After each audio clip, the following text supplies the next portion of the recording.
Driver ni Zineb Harik saksi sa lahat ng pinagdaanan ng kanyang madam.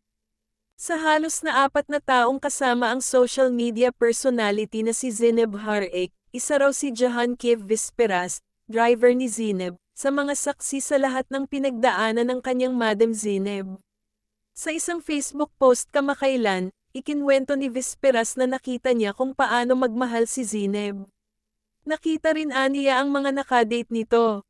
Almost 4 years na akong driver ni Madam.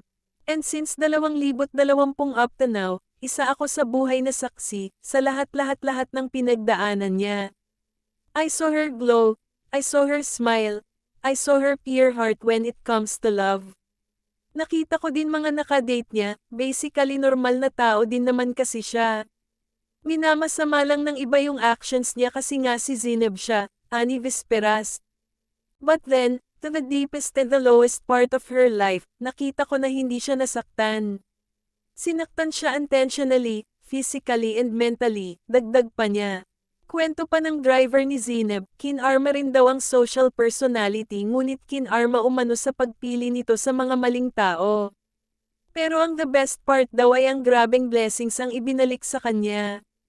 Akala nyo ba di siya kinarma? Well, kinarma din siya sa pagpili niya sa mga maling tao, but the best part is grabe yung bawi. At blessings na binalik sa kanya, aniya.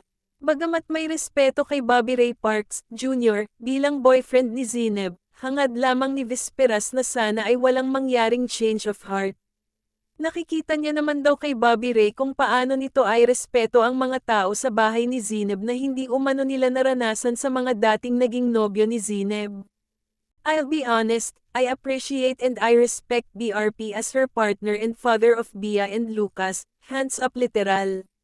But we still hope na sana walang change of heart na mangyari. Di naman sila perfect relationship si BRP kasi he thinks for everyone, and when I say everyone lahat ng nasa bahay love and nire-respeto niya. Na hindi namin naranasan sa mga dating ipis na tumira sa bahay, saad ni Visperas. Ang importante raw sa ngayon ay deserve ni na Zineb at Bobby Ray kung ano ang meron sa pamilya nila. What important now is they deserve the love kung ano meron ang pamilya nila, and as long as happy sila we should be all happy for them. Kung ano man mangyari sa future, labas na tayo doon.